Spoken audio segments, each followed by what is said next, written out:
Avant de plonger dans cette histoire incroyable, pensez à vous abonner à la chaîne et à activer la cloche. Ici, chaque récit a quelque chose à dire, et vous ne voudrez pas en manquer un seul. Dans les rues étroites et animées de New York, une pluie fine transformait les trottoirs en miroirs sombres. Chaque soir, Marianne, une mendiante aux cheveux emmêlés et au regard fatigué, tendait la main pour survivre. Elle avait appris à se fondre dans la foule, invisible aux yeux des passants pressés, sauf pour quelques rares âmes généreuses qui la remarquaient à peine. Ce jour-là, alors qu'elle cherchait un abri sous un porche, elle croisa le regard de Charles Whitman, un homme riche et influent, connu pour sa fortune colossale et ses investissements dans les entreprises du monde entier. Mais quelque chose dans ses yeux semblait différent, il ne la voyait pas comme une simple mendiante. Une mémoire enfouie refit surface dans son esprit. Cette femme, il la connaissait. Il se souvenait d'un visage qu'il avait croisé des années auparavant, dans une situation qui avait marqué sa vie à jamais. Le cœur battant, Charles s'approcha, ignorant la pluie qui trempait ses vêtements de luxe. Et devant la foule indifférente, il fit un geste que personne n'attendait, il tendit la main vers Marianne, non pas avec pitié, mais avec reconnaissance, comme si le destin lui offrait une seconde chance de réparer une erreur du passé. Marianne sursauta lorsque la main élégante de Charles Whitman se posa doucement sur son épaule. La pluie tombait toujours, mais aucun son ne semblait plus fort que le battement de son cœur. « Vous me reconnaissez » balbutia-t-elle, confuse et méfiante.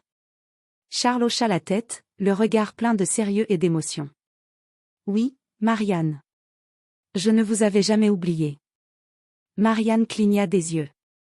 Cela faisait plus de 10 ans qu'elle n'avait pas vu cet homme, qui avait un jour croisé sa vie de manière brève mais bouleversante. À l'époque, elle n'était qu'une jeune étudiante travaillant comme serveuse pour payer ses études. Charles, alors déjà influent dans le monde des affaires, l'avait un jour aidée d'une manière qu'elle n'avait jamais comprise sur le moment. Et maintenant, il se tenait là, sous la pluie, sans aucun signe d'orgueil ni de supériorité. « Pourquoi maintenant » murmura-t-elle. Charles sourit, un mélange de douceur et de gravité dans le regard. Parce que la vie nous offre parfois une chance de réparer nos erreurs. Et je crois que le moment est venu. Il sortit de sa poche un petit carnet, couvert de poussière et de signes d'usure. Marianne le reconnut immédiatement, c'était le journal qu'elle avait perdu des années plus tôt, contenant des notes et des rêves qu'elle avait écrits avec naïveté et espoir. « Vous avez gardé ça tout ce temps ?» demanda-t-elle, la voix tremblante. « Je n'ai jamais pu le jeter, » répondit Charles. « Et je crois que ce que nous avons commencé autrefois mérite une fin, différente. » À cet instant, Marianne réalisa que sa vie était sur le point de basculer de nouveau. Mais cette fois, elle ne serait pas impuissante. Le vent froid fouettait les rues tandis que Marianne et Charles marchaient côte à côte, sous le porche, à l'abri de la pluie.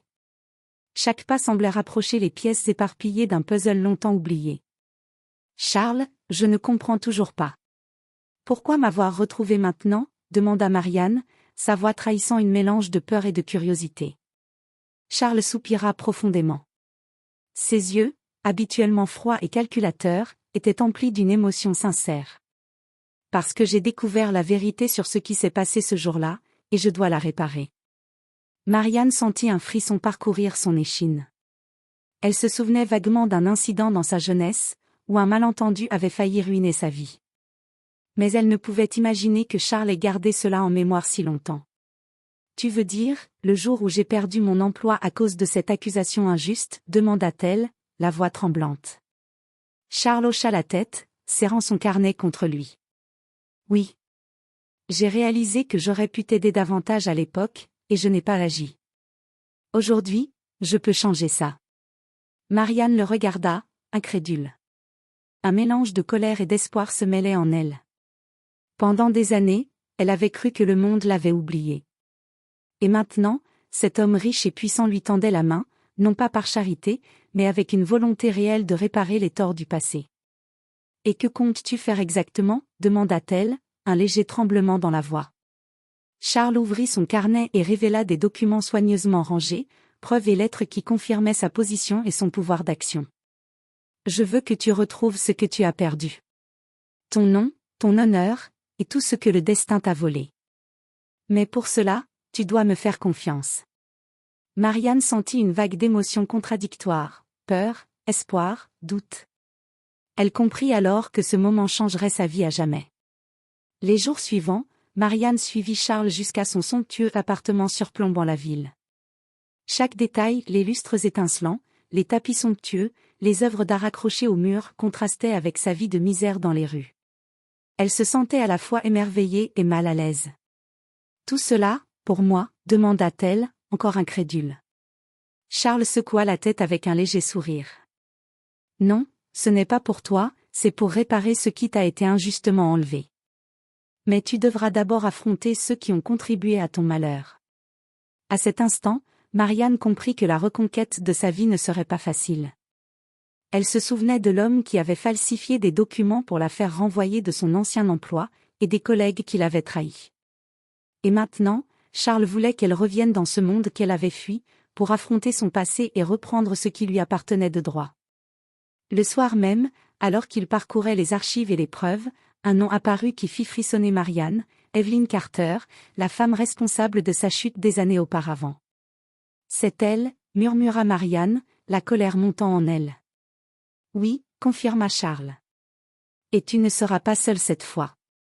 Je vais m'assurer que justice soit faite. » Alors qu'il planifiait la confrontation, Marianne sentit son cœur se serrer. Les souvenirs douloureux refaisaient surface, mais à côté de cette peur, une force nouvelle grandissait en elle. Pour la première fois depuis des années, elle se sentait soutenue et prête à affronter l'injustice. Et c'est ainsi que le destin commença à tourner en sa faveur, mais de manière totalement inattendue. Evelyn, persuadée que Marianne était encore impuissante et oubliée, ne se doutait pas qu'un homme influent se tenait désormais à ses côtés. Le grand jour était arrivé. Marianne, vêtue sobrement mais avec une assurance nouvelle, entra dans le hall de l'entreprise où Evelyn Carter exerçait toujours son pouvoir. Charles Whitman la suivait de près, discret mais imposant. Chaque pas résonnait dans les couloirs luxueux, comme un écho de justice à venir. Evelyn, toujours hautaine et sûre d'elle, leva les yeux en voyant Marianne. « Marianne » dit-elle avec un sourire moqueur. « Je croyais que tu avais disparu. » « Oui, j'avais disparu, mais je ne suis plus la même, » répondit Marianne, le regard ferme et déterminé. Charles s'avança alors, calmement mais avec une autorité indiscutable, présenta les preuves accumulées, lettres, documents et témoignages qui révélaient les manigances d'Evelyn et son rôle dans la chute de Marianne. La salle resta silencieuse un moment, tandis que les employés, témoins de cette confrontation, murmuraient entre eux.